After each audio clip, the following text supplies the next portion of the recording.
लोकतंत्र के सबसे बड़े पर्व का आगाज हो चुका है और इस लोकतांत्रिक पर्व के रंग को और चटक करने के लिए हम लेकर आए हैं चुनावी किस्से।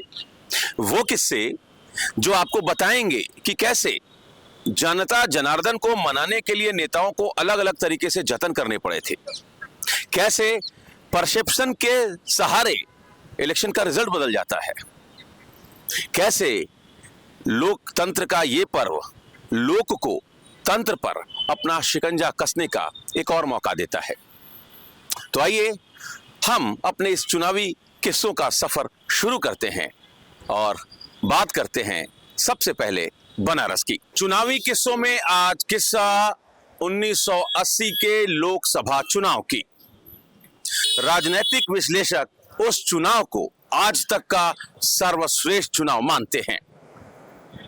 राजनीतिक विश्लेषक मानते हैं कि व्यक्तित्वों का वैसा संघर्ष आज तक नहीं हुआ।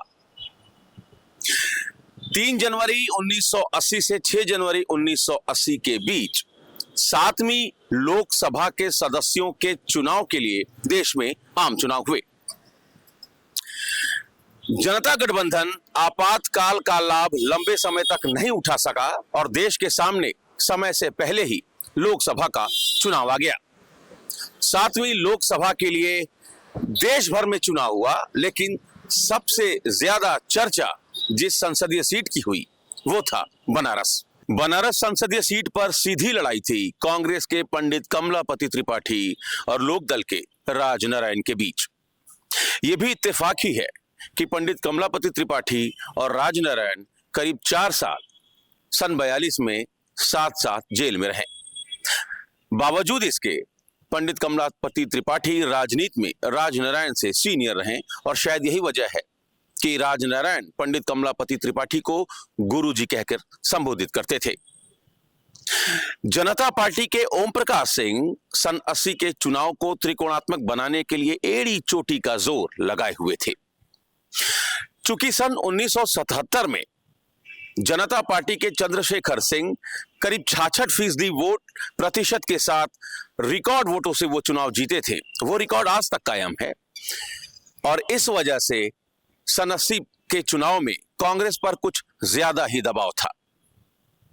उस चुनाव में ज्यादातर जो युवा थे वो सोशलिस्ट विचारधारा के साथ थे, जबकि जो बुजुर्ग थे वो कांग्रेस के साथ। राजनारायण जी को जिसने जैसा समझा उनके बारे में उसने वैसा ही लिखा। किसी ने उनको ज्वाइंट किलर कहा तो किसी ने मस्खरों का राजकुमार, लेकिन वो संघर्ष के प्रतीक थे और युवाओं के हीरो। 1980 के उस चुनाव का एक वाकया बहुत लोकप्रिय हुआ।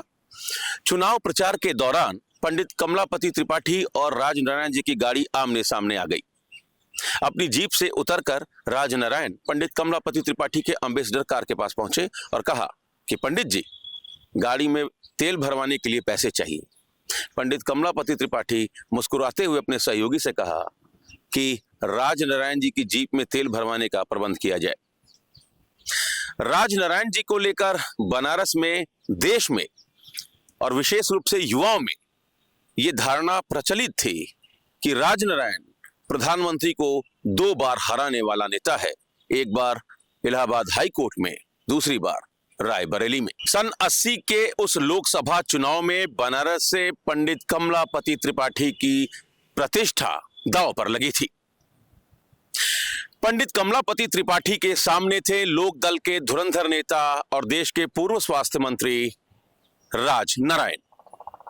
उत्तर प्रदेश के 7वें मुख्यमंत्री रहे पंडित कमलापति त्रिपाठी 7वीं लोकसभा चुनाव में अपनी प्रतिष्ठा बचाने के लिए एड़ी चोटी का जोर लगाए हुए थे।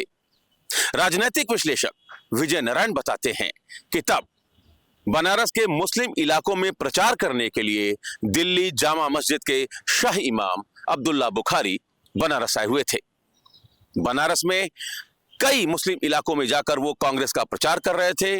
उनका कहना था कि वो राजनारायण और चौधरी चरण सिंह को हराने के लिए कुछ भी कर सकते हैं। आज के बीजेपी नेता और तब राजनारायण जी के लिए चुनाव प्रचार करने वाले अशोक पांडे बताते हैं कि जनता पार्टी के ओम प्रकाश सिंह ने राजनारायण का बड़ा नुकसान किया।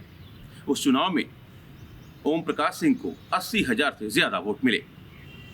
चुनाव हुए, परिणाम आया, 24,000 से ज्यादा वोटों से पंडित कमलापति त्रिपाठी चुनाव जीत गए थे।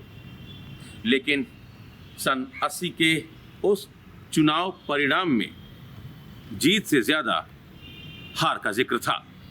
पंडित कमलापति त्रिपाठी की जीत से ज्यादा लोगों में राजनारायण के हार जाने की चर्चा थी। पंडित कमलापति त्रिपाठी चुनाव जीतने के बाद रेल मंत्री बने, कैबिनेट का हिस्सा बने। अपने चुटीले जवाब से लाजवाब कर देने वाले राजनारायण जी के बारे में अशोक पांडे बताते हैं कि चुनाव हारने के करीब 2 महीने बाद राजनारायण जी ने प्रधानमंत्री श्रीमती इंदिरा गांधी को फोन किया और फोन करके राजनारायण जी ने कहा कि मैडम प्राइम मिनिस्टर, मैं जीतता तो कम से कम मूर्खता तो करता, पंडित जी से दोनों नहीं हो रहा है। आज बस इतना ही। अगली बार किसी दूसरे किस्से के साथ हम हाजिर होंगे। तब तक के लिए इजाजत दें। नमस्कार।